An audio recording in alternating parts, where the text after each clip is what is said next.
स्वागत है आपका देवभूमि समाचार में। मैं हूं आपके साथ जूही और बढ़ते हैं खबरों की ओर। प्रदूषण की वजह से दिल्ली में उत्तराखंड रोडवेज की पुराने मॉडल की डीजल बसों पर लगी रोक का समाधान निकल गया है।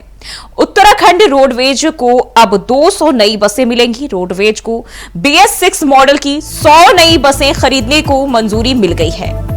100 CNG बसों को भी कॉन्ट्रैक्ट पर रखा जाएगा। 200 बसों के आने से दिल्ली रूट पर रोडवेज की सभी 504 सेवाएं फिर से शुरू हो जाएंगी। बता दें कि मुख्य सचिव राधा रतूड़ी के निर्देश के बाद परिवहन सचिव ब्रजेश कुमार संत ने मुख्यमंत्री पुष्कर सिंह धामी से उनके कैंट रोड स्थित आवास में मुलाकात की और वर्तमान की स्थिति की जानकारी ली।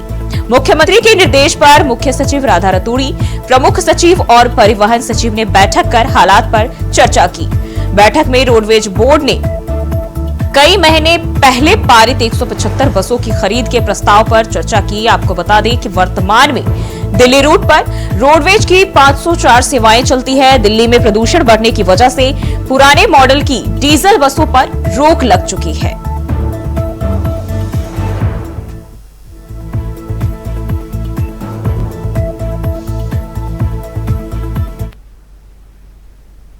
और दिल्ली की रोडवेज बस सेवा प्रभावित होने के बाद उत्तराखंड परिवहन निगम ने सभी डिपो को अलर्ट जारी कर दिया है। उत्तराखंड परिवहन निगम के MD डॉक्टर आनंद श्रीवास्तव ने बताया कि नए नियमों के तहत दिल्ली में BS3 और BS4 की बसें नहीं चल पा रही हैं और इसको देखते हुए उत्तराखंड परिवहन निगम लगातार दिल्ली में बसों की संख्या को बढ़ाने का प्रयास कर रहा है। किसी भी यात्री को परेशानी ना हो, निगम की ओर से यह प्रयास किए जा रहे हैं। इसके साथ ही उन्होंने बताया कि दिल्ली रूट पर निगम की तकरीबन 100 बसें चल रही हैं और इसके तहत 181 CNG बसें, 12 वॉल्वो बसें और 103 नई BS6 बसें दिल्ली रूट पर संचालित की जा रही हैं। ट्रैफिक गाइडलाइंस थी, उनके तहत हम जो पुरानी हमारी BS3 और BS4 की बसेस थी वो नहीं चल पा रही हैं। वर्तमान में जो हमारी बसेस चल रही हैं वो तकरीबन 181 CNG बसेस अभी हमारे दिल्ली रूट पे चल रही हैं। उसके अलावा 12 वोल्वो बसेस चल रही हैं BS6 की, और हमने जो नई बसेस खरीदी थी अभी 130 जो बसें आनी थी उसमें से 103 बसेस अब तक आ चुकी हैं। तो इन बसों की सहायता से, ये तकरीबन 300 के आसपास बसेस हैं, इनकी सहायता से हम दिल्ली रूट पर आवागमन कर रहे हैं। जहां पर आवश्यकता पड़ रही है, जैसे वोल्वो बसेस में हम उनके फेरे भी बढ़ा दे रहे हैं।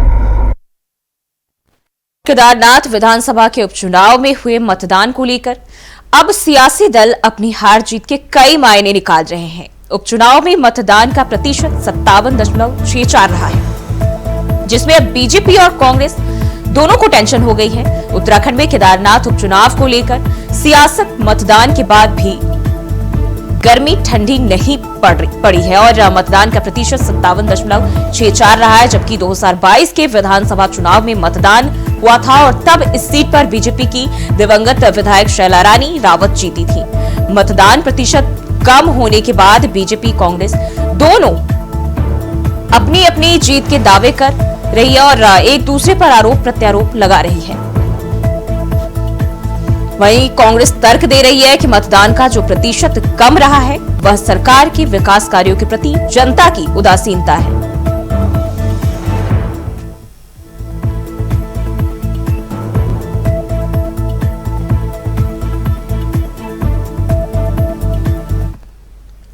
केदारनाथ विधानसभा चुनाव को लेकर के भारतीय जनता पार्टी शुरू से जीत के दावे कर रही है और अगर जीत के दावे कर रही है तो इसमें कोई नई बात नहीं है। लेकिन लोकतंत्र में जनता जनार्दन का जो जनादेश होता है वही फैसला करता है कि कौन जीतेगा और कौन हारेगा, और जनादेश 23 तारीख को आएगा। तो निश्चित तौर पर भाजपा को तब तक धैर्य रखना चाहिए। लेकिन जिस तरीके से 7 सालों से केदारनाथ की जनता ने लगातार सरकारी उपेक्षा झेली है, बेरोजगारों की फौज घर घर में खड़ी है, चारधाम यात्रा की अव्यवस्थाओं से घाटी का व्यापार पूरी तरह से चौपट हो गया है। समझता हूँ कि भारतीय जनता पार्टी को जो टोटल पोल हुआ है 53,526 जो EVM में आया है, उसका 60% से अधिक वोट भारतीय जनता पार्टी को मिलेगा। और एक पर 300 दावेदार। पिथौरागढ़ में सेना भर्ती के दौरान भगदड़, बुलंदशहर के अभ्यर्थी के हाथ पैर टूटे। जी हां, यह स्थिति है उत्तराखंड में हो रही सेना भर्ती की। पिथौरागढ़ में उत्तर प्रदेश से करीब 15 से 20 हजार युवा भर्ती का सपना लिए पिथौरागढ़ पहुंचे। इसके बाद भर्ती स्थल पर भी अफरा तफरी का माहौल देखने को मिला। पहले भर्ती स्थल पर घुसने के लिए मारामारी हुई। पिथौरागढ़ में सेना भर्ती के दौरान मची भगदड़ में कई युवाओं के घायल होने की बात भी सामने आई है। और आलम यह है कि बस की डिक्की में सफर करने के बाद इन्हें पिथौरागढ़ की सड़कों पर और पार्कों में समय गुजारना पड़ रहा है। सर्दी का मौसम है, कुछ भी हो सकता है। थोड़ी संवेदनशीलता तो जिला प्रशासन को दिखानी चाहिए थी, मगर ऐसा नहीं हुआ। और ऐसे में सवाल यह है कि आखिर कौन है इस हालात का जिम्मेदार।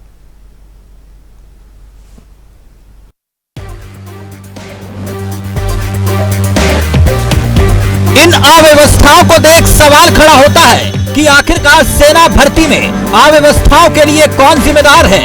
जी, उत्तराखंड के सीमांत जनपद पिथौरागढ़ में सेना की भर्ती रैली में उमड़ा युवाओं का जनसैलाब क्या सरकारी सिस्टम की पोल नहीं खोल रहा?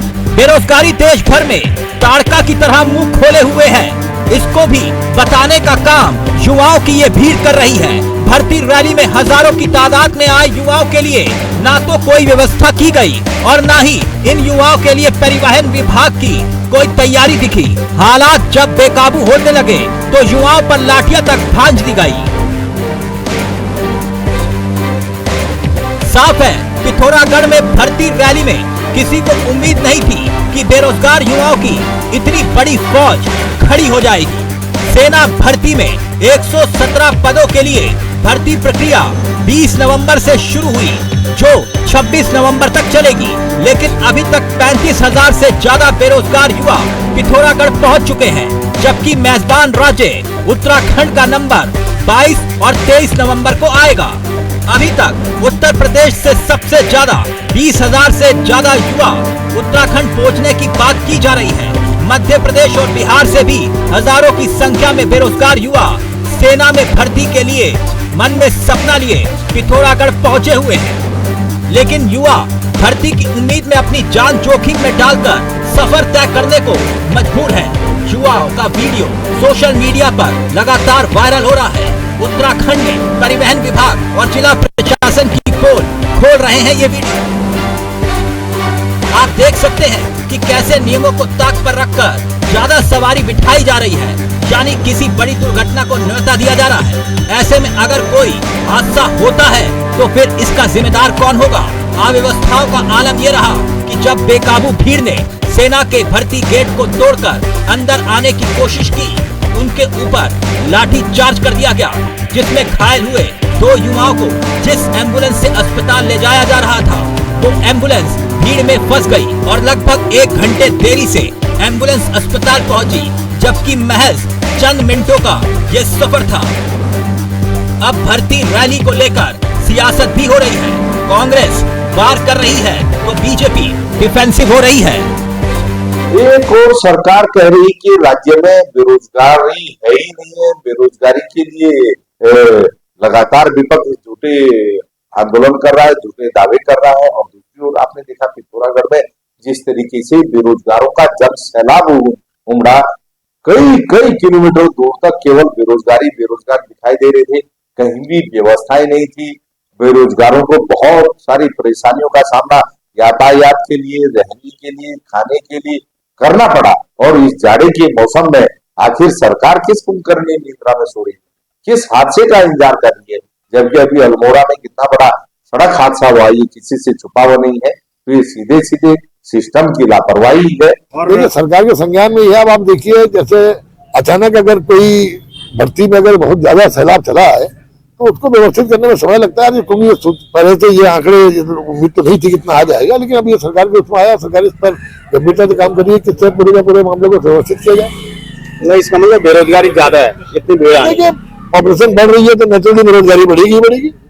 ये कोई जिस तरह जनसंख्या बढ़ती है उसकी तरफ से बेरोजगारी बढ़ेगी। लेकिन जितने सरकार के पद हैं ये सीमित पद होते हैं और समय के हिसाब से कभी कभी पदों में वृद्धि होती है, लेकिन जनसंख्या का जो बढ़ना है उसकी गति उससे तेज है। उत्तराखंड पहाड़ी राज्य है, वीरों की भूमि के नाम से जाना जाता है। यहाँ पर हर घर से कोई ना कोई देश सेवा में जुटा है, इसलिए यहाँ पर जब भी कोई भर्ती आयोजित होती है, बेरोजगार युवाओं की फौज आना स्वाभाविक है, लेकिन इन सब के बीच परिवहन विभाग की लापरवाही और जिला प्रशासन का रवैया हजारों युवाओं की जान पर भारी पड़ता हुआ नजर आ रहा है।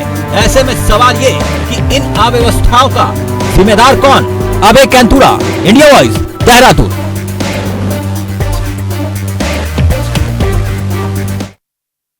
और पिथौरागढ़ में आयोजित सेना की भर्ती रैली में लगातार अव्यवस्थाओं का बोलबाला देखने को मिल रहा है। हजारों की संख्या में पिथौरागढ़ पहुंचे युवाओं को ना तो परिवहन की व्यवस्था मिल पा रही है और ना ही रहने का कोई इंतजाम है। सेना की भर्ती में लगातार हंगामा बचा नजर आ रहा है, क्योंकि उम्मीद से ज्यादा युवा वहां पर पहुंचे जो सेना में भर्ती होना चाहते हैं।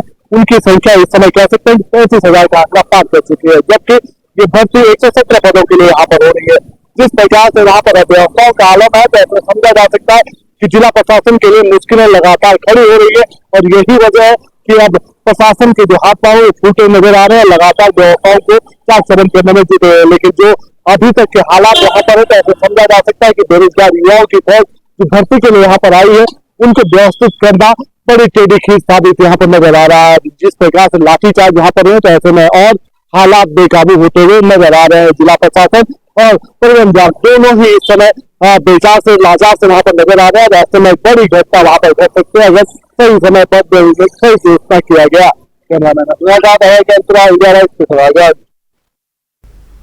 और दून लखनऊ वंदे भारत एक्सप्रेस का अब एक नया स्टॉप नजीबाबाद होगा। नजीबाबाद में ट्रेन रुकने पर सांसद और बीजेपी के राष्ट्रीय मीडिया प्रमुख अनिल बलूनी ने केंद्रीय रेल मंत्री अश्विनी वैष्णव का आभार जताया है। सांसद ने बताया कि इसी महीने कुछ दिन पहले रेल मंत्री से ट्रेन के नजीबाबाद में स्टॉपेज का अनुरोध किया गया था और अब केंद्रीय रेल मंत्री अश्विनी वैष्णव ने गढ़वाल संसदीय क्षेत्र की स्थानीय जनता और अन्य लोगों की सुविधा को ध्यान में रखते हुए इसे मंजूरी दे दी है।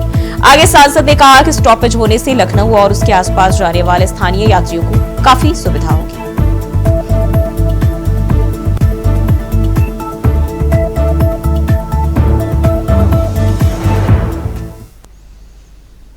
और उत्तराखंड में क्रमबद्ध तरीके से हो रहे चुनाव के चलते बीजेपी भी सिलसिलेवार अपनी रणनीति को अंजाम दे रही है और इसी कड़ी में बीजेपी मुख्यालय देहरादून में अहम बैठक की गई, जिसमें बीजेपी के वरिष्ठ नेता भी मौजूद रहे। बैठक को लेकर कैबिनेट मंत्री सुबोध उनियाल ने कहा कि बीजेपी एक राजनीतिक दल है और प्रदेश में निकाय चुनाव भी होने हैं। ऐसे में किस तरह से पार्टी की रणनीति होगी, प्रत्याशियों का चुनाव कैसे करना है, इस पर चर्चा की गई है।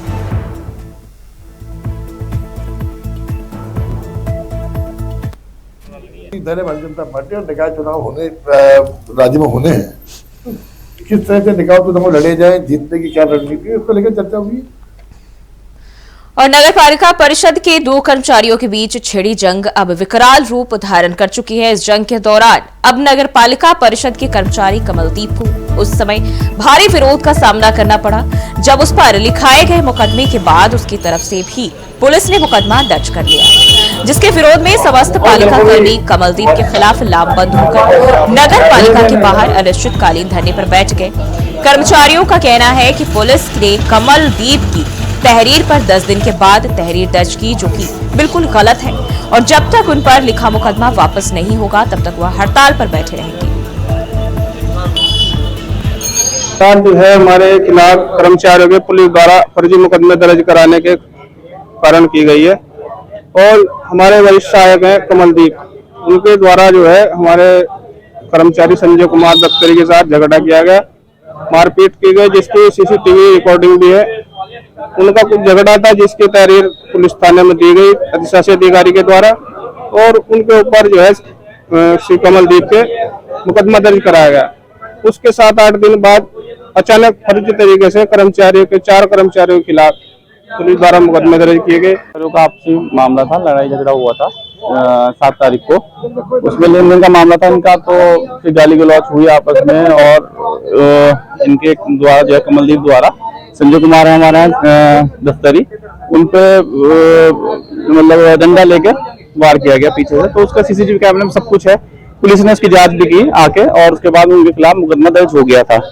लेकिन फिर 7 दिन बाद लगभग 14 तारीख को पुलिस द्वारा यहाँ के अन्य कर्मचारियों को भी, नगर पालिका अन्य कर्मचारियों को मुकदमा दर्ज किया गया। तो उसी के आक्रोश में सारे कर्मचारी हड़ताल आज कर रहे हैं कि यह अनिश्चितकालीन हड़ताल रहेगी। फर्जी मुकदमा जो है पुलिस जब तक उसको समाप्त नहीं कर देती, जब तक जो है हड़ताल रहेगी, और कमलदीप के विरुद्ध जब तक जो कार्रवाई नहीं होती तब तक जो हड़ताल रहेगी। वहीं देहरादून के ओएनजीसी चौक में हुए भीषण सड़क हादसे के बाद अब दोनों पुलिस ने ट्रैफिक सिग्नल के समय में बदलाव किया है। इसके तहत अब रात 12 बजे तक ट्रैफिक सिग्नल खुले रहेंगे। एसएसपी देहरादून अजय सिंह ने बताया कि दून में अब रात 12 बजे तक ट्रैफिक सिग्नल खुले रहेंगे। इसके साथ ही हर चौक पर स्पीड ब्रेकर भी बनाए जाएंगे। उन्होंने बताया कि अभी तक ट्रैफिक लाइटें 10 बजे तक ही जलती थी। यातायात व्यवस्था और सुरक्षा को देखते हुए इसे 2 घंटे और बढ़ा दिया गया है। सभी चौक पर स्पीड ब्रेकर बनने से दुर्घटनाओं की आशंका कम की जा सकती है। से अभी एक हाल फिलहाल एक बहुत दुखद हादसा हुआ था, और इसको देखते हुए ये जरूरत महसूस हो रही थी कि जो रात्रि में 10 बजे जो हमारी बात ट्रैफिक लाइट फ्री जाती है, जनरली जो हर जगह प्रोविजन रहता है, उसको देखते हुए उसको 12 बजे तक बढ़ा दिया गया, जिससे कि ऐसे चौक चौराहे जहां पर तेज गति से वाहन निकलते हैं रात्रि में, वो रेड लाइट देखकर या ग्रीन लाइट देखकर ही उसको क्रॉस करें, जिससे एक्सीडेंट की संभावना कम रहे। साथ ही साथ इसमें यह भी किया भी रोड सेफ्टी कमेटी की बैठक में जिलाधिकारी महोदय की अध्यक्षता में हुई थी, जिसमें ऐसे जगह जेब्रा क्रॉसिंग जो मिट गए हैं, रंबल स्ट्रिप्स लगाने की बात हुई, जहां पर गाड़ियां जो है थोड़ी देर रुके, ऐसे चौक चौराहों पर उनकी स्पीड पर नियंत्रण रहे। और साथ ही साथ हम इसमें ड्रोन और इसके माध्यम से भी जो अभी हम चालान कर रहे हैं, इसमें 2500 से ज्यादा जेब्रा क्रॉसिंग की और रेड लाइट जंपिंग की कार्रवाई भी की गई है। तो ये सभी प्रपोजल रोड सेफ्टी कमेटी में चले गए हैं। रेड लाइट का समय बढ़ा दिया गया। बाकी अन्य जो विभागों द्वारा किया जाना है, जेब्रा लाइन फिर से बनाया जाना है, रंबल स्ट्रिप लगाई जानी है, वो काम भी मुझे लगता है 15 से 20 दिन के अंदर सभी ऐसे चौक चौराहों। वहीं मंगलौर से रुड़की तक बढ़ती सड़क दुर्घटनाओं को लेकर भारतीय किसान यूनियन टिकैत के कार्यकर्ताओं के आग्रह पर एनआईएच और ट्रैफिक पुलिस ने मंगलौर के अब्दुल कलाम चौक से लेकर नारसन तक हाईवे का निरीक्षण किया और रोड में नजर आई कमियों को नोट कर उन्हें जल्द ही समस्या का समाधान करने की बात कही। भारतीय किसान यूनियन टिकैत के जिलाध्यक्ष विजय शास्त्री ने बताया कि जब से गन्ने का सीजन शुरू हुआ है, तब से सड़क हादसों में बढ़ोतरी हुई है। साथ ही जगह जगह हाईवे में कई तरह की कमियों से भी विभाग को अवगत कराया गया। वहीं मंगलौर सीईओ विवेक कुमार ने बताया कि जल्द ही हाईवे पर हो रही दुर्घटनाओं को लेकर नए प्लान बनाकर हाईवे में सुधार किया जाएगा, ताकि कोई दुर्घटना घटित न हो। हाईवे अथॉरिटी ऑफ इंडिया, हमारी ट्रैफिक पुलिस, जो सिविल पुलिस और हमारे क्षेत्र के कुछ लोग भी हैं, इसको लेकर जैसे आजकल एक्सीडेंट की घटनाएं बढ़ रही हैं, कोहरे की जो कोहरा भी बढ़ रहा है, सर्दी बढ़ रही है, उसको लेकर जहां जहां पे रंबल स्ट्रिप की जरूरत है, जहां पे ट्रैफिक के ऐसे कट्स हैं जो अवैध कट हैं, जहां पे एक्सीडेंट की संभावना, उनको बंद करने को लेकर, स्ट्रीट लाइटिंग को लेकर, और जो विभिन्न जो रोड सेफ्टी से संबंधित जो मुद्दे, उसके संबंध में एक ज्वाइंट टीम जो है निरीक्षण हम करेंगे, और उसके बाद जो भी चीजें होंगी उसको लेकर संबंधित लोगों से जो है वार्ता भी करके और रिपोर्ट के माध्यम से उन चीजों को सही कराया जाएगा, ताकि जो एक्सीडेंट जो अभी हो रहे हैं उनको कम किया जा सके। एक शॉर्ट टर्म मेजर है। शॉर्ट टर्म मेजर में जैसे रंबल स्ट्रिप है, स्ट्रीट लाइटिंग है, आपका देवबंद तिराहा जैसे वहां पे हम लाइटिंग की व्यवस्था कर रहे हैं, जैसे साइन बोर्ड है, और दूसरी तरह के ऐसे मेजर है जिनको 6 महीने, साल, 2 साल लगेंगे, जिसमें अभी जो हमें हमारी जानकारी में आ रहा है कि मंगलौर बस अड्डे पे भी पुल प्रस्तावित है, देवबंद कट पे भी प्रस्तावित है, और इसी तरह से जो सर्विस लेन है लिब्बरहेड़ी और उधर के उसमें है। आज दोनों जो चीजें हैं उनके ऊपर निरीक्षण किया जाएगा, इस संबंध में संबंधित को रिपोर्ट भेजी जाएगी। पहाड़ों की रानी मसूरी में लोगों का वोटर लिस्ट में नाम ना चढ़ाए जाने को लेकर शिफनकोट आईटीएच और पेट्रोल पंप के पास रहने वाले लोगों ने नगर पालिका में जमकर हंगामा किया व बीएलओ ममता राव के खिलाफ जमकर नारेबाजी की। इस मौके पर लोगों ने अधिशासी अधिकारी तनवीर मारवाह से मुलाकात कर बीएलओ ममता राव की ओर से राजनीति से प्रेरित होकर काम करने का आरोप लगाया है। उन्होंने कहा कि ममता राव ने लोगों को बेवजह परेशान कर उनसे बिजली पानी के बिल मांगे और वोट ना चढ़ाए जाने को लेकर बात कही, जिसकी वजह वह पुरजोर तरीके से इसके चलते वो विरोध कर रहे हैं। और उन्होंने कहा कि अगर उनका नाम वोटर लिस्ट में नहीं चढ़ता है तो वह इसको लेकर आंदोलन करेंगी। उन्होंने कहा कि लोकतंत्र में सभी को मत का प्रयोग करने का अधिकार है, जिसको लेकर निर्वाचन आयोग लगातार लोगों को जागरूक भी कर रहा है। वहीं वोट बनाए जाने को लेकर लगातार विभिन्न माध्यम से कम कर रहा है, परंतु ब्लू राजनीति से प्रेरित होकर मसूरी में निवास कर रहे सैकड़ों लोगों के वोट नहीं चढ़ाए जा रहे हैं, जो दुर्भाग्यपूर्ण है। तो दिक्कत होगी ना। ये देखिए सर, इसमें नाम ही नहीं है। ये देखिए सर। और देवभूमि समाचार में फिलहाल के लिए बस इतना ही। खबरों के लिए बने रहिए इंडिया वॉइस के साथ।